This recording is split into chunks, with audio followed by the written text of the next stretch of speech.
for an endless, enduring dream and 1,000 points of light. This is my mission, and I will complete it. George Herbert Walker Bush's journey to leader of the free world began at an early age. Born in Milton, Massachusetts in 1924, Bush began a life of leadership in grade school, from class president to captain of his varsity baseball and soccer teams. On his 18th birthday, George Bush became the youngest man to have ever enlisted as a naval aviator, flying 58 combat missions during World War II and in 1944, getting shot down and rescued. He was shaped by those harrowing years, but not nearly as much as he would be shaped by a young woman he'd met who would steal his heart. He married Barbara Pierce, who would stand by his side for more than 7 decades. She was with him as he got his degree at Yale, where he was captain of the baseball team, and after graduation, they moved to Texas, and George Bush got into the oil business. He and Barbara had 6 children, but in 1953, lost 3-year-old daughter Robin to leukemia.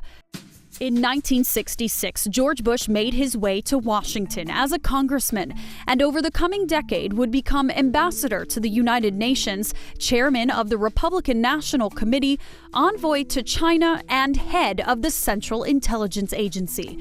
But his sights were set on an even greater role. I accept your nomination for president.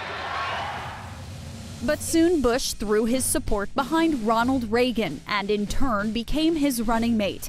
He served 2 terms as President Reagan's vice president, and then it was his turn. For 7.5 years, I've worked with a great president. I've seen what crosses that big desk and who should sit at that desk. My friends, I am that man. America agreed, and in 1988, George Herbert Walker Bush became the 41st President of the United States. So help me God. Congratulations. Thank you. President Bush spent much of his time in office surrounded by his family, as his administration became defined by foreign policy, with Operation Desert Storm, the fall of the Berlin Wall, and the dissolving of the Soviet Union. President Bush would champion his 1,000 Points of Light theme, pushing the value of volunteerism.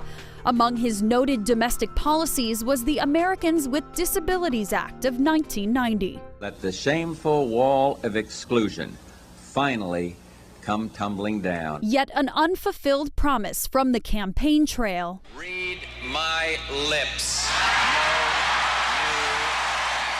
Would lead to his defeat for a second term. In 1992, President George Bush passed the baton to Bill Clinton and retired back to Houston, Texas. In 2001, George Bush Sr. became the 2nd president in history to be father to another president, as his eldest son, George W., took the oath of office. In 2011, George Sr. was awarded the Presidential Medal of Freedom. As his health began to decline, his personality stayed vibrant, skydiving for his 75th, 85th, and 90th birthdays, and becoming a staple of the Houston sports scene. Well, it's fun to be here for me. Even throwing ceremonial first pitches for the Houston Astros into his 90s. See how much they love him. In 2018, after 73 years of marriage, George Bush said goodbye to the woman who'd become known as America's grandmother. Barbara Bush passed away at age 92 and was buried at the library bearing her husband's name, right alongside their daughter, Robin.